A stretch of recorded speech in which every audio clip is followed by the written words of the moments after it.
Good morning. Today is January 25th, 2022. My name is Damian White. I'm here with Tim Murphy, and this is The Gold Spot.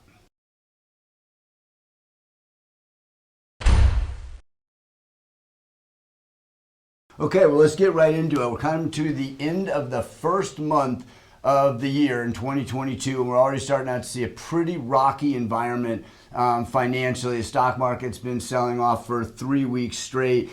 We know that last month when Jerome Powell, the Federal Reserve Chairman, testified in front of Congress, he retired the word transitory on the inflation aspect, which I think is one of the aspects that the equity markets certainly are getting very nervous about right now, the inflation and the possibility of them raising rates. Into that with a lot of central banks around the world, other countries, financial banks like Goldman Sachs, everyone is lowering estimates on growth right now. So it seems like we might be getting a slowing economy with the Federal Reserve trying to raise rates into that. In addition to that, we also have a possible skirmish in the Ukraine, and those kind of war scenarios always create jitters in the market. But that scenario that I mentioned, what is that? What is that going to cause? How is the Fed going to combat slowing economy with increasing rates? It reminds me of another decade here in the past.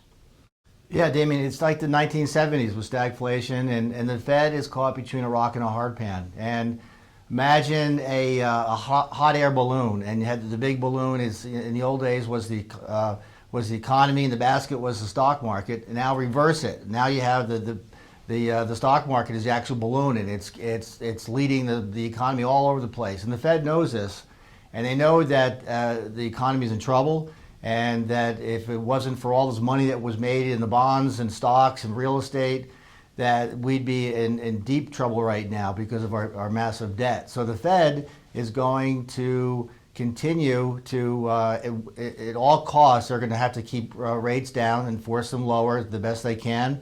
And they're going to have to print money. It's inflate or die. You know, there's no more really choices. They're going to have to just keep doing that. There was a real good piece I read over the weekend by Jeremy Strantham. He's a Wall Street heavyweight, really well respected, and he said we're now in the third superbubble of the century. In the last 100 years, this is the third one that we're in. This is the worst one. It's going to end badly, like the first two super bubbles, and the Fed knows it. So again, they're going to have to continue to keep rates down. It's very bullish for the metals, and it's very bullish on higher inflation in the future as well. Yeah, absolutely. I agree. We are looking at a possible potential breakout in gold and silver. They've been very strong here as the rest of the stock market was down 1,000 points yesterday, came back. I think we're about to see volatility stay for the remainder of 2022. Today is Tuesday. Tomorrow is the final day of a Federal Reserve meeting. We're going to see what they have to say. How dovish or hawkish they can be, I think, is going to lead us forward into the remaining months coming up here into the spring. So join us next week, and we'll have a little more resolution to what's going on. But I would say buckle up for 2022 and get your gold and silver.